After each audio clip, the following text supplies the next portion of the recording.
ഇപ്പോൾ ഷാഫി പറമ്പിൽ മാധ്യമങ്ങളെ കാണുകയാണ്. തത്സമയ സംപ്രേഷണത്തിലേക്ക്. രണ്ട് വലിയ ഫ്ലെക്സ് ആയിട്ട് അടിച്ചിട്ട് എം പി രാജേഷിന്റെയും AK ബാലന്റെയും വീടിന്റെ മുമ്പിൽ വെക്കണം. സന്ദീപ് വാര്യരെ പറ്റി അങ്ങനെ നമ്പർ 1 ക്രിസ്റ്റൽ ക്ലിയർ കോംറേഡായി മാറും എന്ന് വരെ സന്ദീപ് വാര്യരെ കുറിച്ച് പറഞ്ഞ ആളുകളെ, എന്നിട്ട് ഇങ്ങനെ ഞാൻ പറഞ്ഞ നിറം മാറുക എന്നൊക്കെ പറഞ്ഞ ഓന്തുമായിട്ടൊക്കെ കമ്പയർ ചെയ്ത ഓന്ത് എനിക്കെതിരെ കേസ് കൊടുക്കും. അതുപോലത്തെ നിലപാട് മാറ്റം ഈ കാര്യത്തിൽ ഉണ്ടായിട്ട് അതുകൊണ്ടൊന്നും തീരാഞ്ഞിട്ട് ഇപ്പം ഈ തെരഞ്ഞെടുപ്പിൻ്റെ തലേ ദിവസം ഇങ്ങനെ ഒരു പരസ്യം കൂടെ കൊടുത്തിരിക്കുക. അപ്പോൾ അതിന് അനുമതി കൂടി ഇല്ല എന്ന് പറയുമ്പോൾ അതിൻ്റെ ഗൗരവം വർദ്ധിക്കുകയാണ്. ഞങ്ങൾ തെരഞ്ഞെടുപ്പ് കമ്മീഷനെ സമീപിക്കും. ഞങ്ങളുടെ പരാതി ഞങ്ങൾ തയ്യാറാക്കിക്കൊണ്ടിരിക്കുന്നു. ആ പരാതി ഇന്ന് തന്നെ ഞങ്ങൾ ഫയൽ ചെയ്യും. ഒരു കാരണവശാലും പാലക്കാടിന് ഇത് ക്ഷമിക്കാനോ പൊറുക്കാനോ കഴിയില്ല. വടകരയിലെ കാഫിർ സ്ക്രീൻഷോട്ടിൽ നിന്നെങ്കിലും പാഠം പഠിച്ചിട്ട് ഈ വിഭാഗീയ ശ്രമങ്ങൾ നടത്താതിരിക്കാനുള്ള ഒരു രാഷ്ട്രീയ ബോധം CPM നേതൃത്വത്തിലെ ചിലർക്കെങ്കിലും ഉണ്ടാകും എന്ന് ഞങ്ങൾ പ്രതീക്ഷിച്ചത് തെറ്റായിപ്പോയി. ഇത് അതിൻ്റെ ഒരു ഗ്ലോറിഫൈഡ് പ്രിന്റഡ് വേർഷൻ എന്നുള്ളതല്ലാതെ മറ്റൊന്നുമില്ല. ഈ സ്ക്രീൻഷോട്ടിൽ പലതും തന്നെ വ്യാജമാണ് എന്നുള്ളതിൻ്റെ വാർത്തകളും ഇപ്പോൾ പുറത്തു വരികയാണ്. ഇതൊരു നാണം കെട്ട ശ്രമമായി പോയി, ഹീനമായൊരു ശ്രമമായി പോയി. BJPയെ സഹായിക്കാൻ CPM ചെയ്ത CPM കൊടുത്ത പരസ്യമാണിത്, വേറെ ഒന്നുമല്ല. ഈ തെരഞ്ഞെടുപ്പിൽ അവർക്കുള്ള റോൾ എന്താണെന്ന് അവർക്ക് കൃത്യമായിട്ട് അറിയാം. ഈ തെരഞ്ഞെടുപ്പിൽ ആരൊക്കെ തമ്മിലാണ് മത്സരമെന്ന് എല്ലാം കൊണ്ട് മനസ്സിലാക്കാൻ സാധ്യതയുള്ളവരാണ് അവർ. ചിഹ്നം പോലും ഇല്ലാത്തൊരു തെരഞ്ഞെടുപ്പിൻ്റെ തലേ ദിവസം പോലും BJPക്ക് സപ്പോർട്ട് കൊടുക്കാൻ CPM ചെയ്ത ഒരു പരസ്യമാണിത്. വാങ്ങിച്ചില്ല എന്നുള്ളത് സാങ്കേതിക പ്രശ്നം മാത്രമാണ്. ഉള്ളടക്കത്തിന്റെ കാര്യത്തിൽ തർക്കമില്ല. സമൂഹത്തിലേക്ക് എത്തേണ്ട കാര്യമാണ് പരസ്യത്തിലുള്ളത്. അത് എത്തിക്കഴിഞ്ഞു എന്നാണ് മന്ത്രി രാജീവ്. ഞാൻ നേരത്തെ പറഞ്ഞ വീഡിയോ രാജീവ് ഒന്ന് എടുത്ത് കാണണം. AK ബാലൻ സന്ദീപ് വാര്യരെ കുറിച്ച് പറഞ്ഞതും MB രാജേഷ് സന്ദീപ് വാര്യരെ കുറിച്ച് പറഞ്ഞതും ആയിട്ടുള്ള വീഡിയോ ഒന്ന് കാണണം. BJPയിൽ നിന്ന് ഒരാൾ പോകുമ്പോൾ എന്തിനാ CPM ഇങ്ങനെ കയ്യും കാലോട്ട് അടിക്കുന്നതെന്നുള്ള സന്ദീപ് വാര്യർ രാജീവ് വ്യക്തമാക്കണം. ഉള്ളടക്കത്തെ സംബന്ധിച്ച് പരാതിയില്ല പോലും. ഉള്ളടക്കം ആ 2 പത്രങ്ങൾക്ക് മാത്രം, അതും ബാക്കി പത്രങ്ങൾക്ക് വേറെയും കൊടുത്തത് എന്താ? എന്നാ പിന്നെ ഒരേ ഉള്ളടക്കം എല്ലാ പത്രങ്ങൾക്കും കൊടുത്തൂടെ?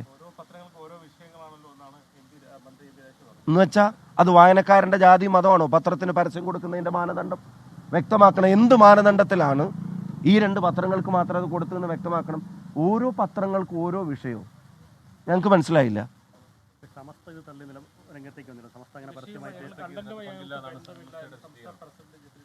ഞങ്ങൾ അതിനെ സ്വാഗതം ചെയ്യുന്നു. കാരണം ഇതുമായിട്ട് അത്തരമൊരു സംഘടനക്ക് ബന്ധം സ്ഥാപിക്കാൻ കഴിയില്ല എന്ന് തന്നെയാണ് ഞങ്ങളുടെ വിശ്വാസം. ഈ പരസ്യത്തിലെ ഉള്ളടക്കവുമായിട്ട് ബന്ധപ്പെട്ട് അയാള് വർഗീയതയെ അല്ല, അവരെ തന്നെ അതിനെ തള്ളിപ്പറഞ്ഞു വന്നതിനെ സ്വാഗതം ചെയ്യുന്നു.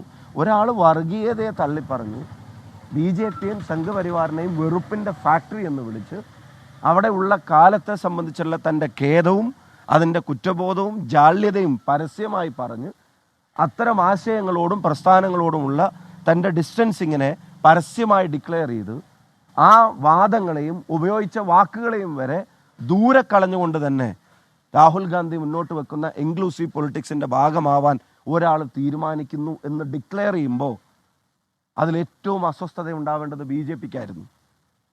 പക്ഷെ ആ അസ്വസ്ഥതയുടെ കാര്യത്തിൽ BJPയെ മറികടക്കുന്ന അസഹിഷ്ണുത പ്രകടിപ്പിച്ചത് CPM ആണ്. അല്ല, അത് അവരാണ് വ്യക്തമാക്കേണ്ടത്.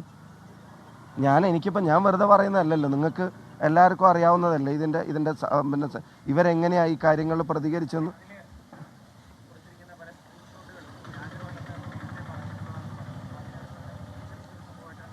അല്ല, അതാ ഞാൻ പറഞ്ഞത്. ഒരു സ്ക്രീൻഷോട്ട് വ്യാജമായിട്ട് ഉണ്ടാക്കി നിർമ്മിച്ച് അവരവരുടെ ഫാക്ടറിയിൽ തന്നെ ഉണ്ടാക്കി അത് എൻ്റെ തലയിൽ ചാരാൻ ശ്രമിച്ചു. അതിലിപ്പോൾ അദ്ദേഹം തന്നെ പറഞ്ഞിട്ടുണ്ടല്ലോ. അദ്ദേഹം ഇന്ന് പത്രക്കാരെ കണ്ടപ്പോൾ അത് പറഞ്ഞിട്ടുണ്ടല്ലോ. അത് വ്യാജമാണെന്ന് അത് ഫേസ്ബുക്കിൽ തെരഞ്ഞിട്ടും ഫാക്ട് ചെക്കിങ്ങിൻ്റെ ആയിട്ടുള്ള ഡീറ്റെയിൽസ് അവർ തന്നെ പുറത്തു വിടുന്നുണ്ടല്ലോ. അപ്പം ഇങ്ങനെ വ്യാജ നിർമ്മിതികൾ, വടകരയിലും ഇതും തമ്മിലുള്ള ഒരു വ്യത്യാസം, അവിടെ തെരഞ്ഞെടുപ്പിൽ ഡയറക്റ്റ്ലി തങ്ങൾക്ക് സഹായം കിട്ടാൻ വേണ്ടിയും ഇൻഡയറക്ട്ലി രാഷ്ട്രീയമായി BJPക്ക് സഹായം കിട്ടാൻ വേണ്ടിയുമാണ് ചെയ്തത്. പക്ഷെ ഇവിടെ എല്ലാം കൊണ്ടും BJPക്ക് സഹായം കിട്ടാനാണ്. ഇലക്ഷനിലും നേരിട്ടൊരു ഒരു ഉപകാരം അവരെ സംബന്ധിച്ചിടത്തോളം ഇല്ല. ഇലക്ഷൻ കഴിഞ്ഞ ശേഷമുള്ള രാഷ്ട്രീയ പ്രചരണത്തിലും അവർക്ക് നേരിട്ടൊരു ഉപകാരമില്ല. നിങ്ങൾ ഈ വോയിസുകളൊന്ന് കേട്ടെ. നല്ല മനുഷ്യരാണ്. മാത്രമല്ല ദാർശനിക തലത്തിൽ നിന്ന് നോക്കിയാൽ കഴിഞ്ഞാലും ഞാൻ അദ്ദേഹത്തെ മനസ്സിലാക്കിയെടുത്തോളാം. RSSുമായി പൊരുത്തപ്പെട്ടു പോകുന്ന ഒരു മനസ്സല്ല. ഏതൊരു ഈവൺ RSS എന്നാണ് വരുന്നതെന്ന് വിചാരിക്കും. അങ്ങനെ വന്നിട്ടില്ല ഞങ്ങളുടെ കൂടെ. ഒരു വ്യക്തി എന്നുള്ള നിലയിൽ സംസാരിക്കാനുള്ള നിങ്ങളിത് നോട്ട് ദാർശനികമായി എടുത്തു നോക്കുകയാണ് AK ബാലൻ സന്ദീപ് വാര്യരെ പറഞ്ഞു. പുള്ളി പറഞ്ഞ വീഡിയോ ദാർശനികമായിട്ട് ഞാൻ എടുത്തു നോക്കുമ്പോൾ ഒരിക്കലും RSSുമായി സമരസപ്പെട്ടു പോകാവുന്ന ഒരു മനസ്സല്ല സന്ദീപ് വാര്യരുടേതെന്ന് AK ബാലനാ പറഞ്ഞത്. എന്നിട്ട് ഇങ്ങനെ ഒരു പരസ്യം കൊടുക്കാവോ? പണ്ട് ജയരാജൻ്റെ കൈവെട്ടി കൊല്ലാൻ ശ്രമിച്ചപ്പോൾ ഞങ്ങൾ ബൾബ് തകർക്കുന്നത് നിർത്തി, ഇനി ഞങ്ങൾ ട്രാൻസ്ഫോമർ തന്നെ കത്തിക്കുന്ന പ്രസ്താവന കൊടുത്തവരെ നമോ വിചാർ വേദിയിൽ നിന്ന് നേരിട്ട് പാർട്ടിയിലേക്ക് ക്ഷണിച്ച ചരിത്രമുള്ള ആളുകൾ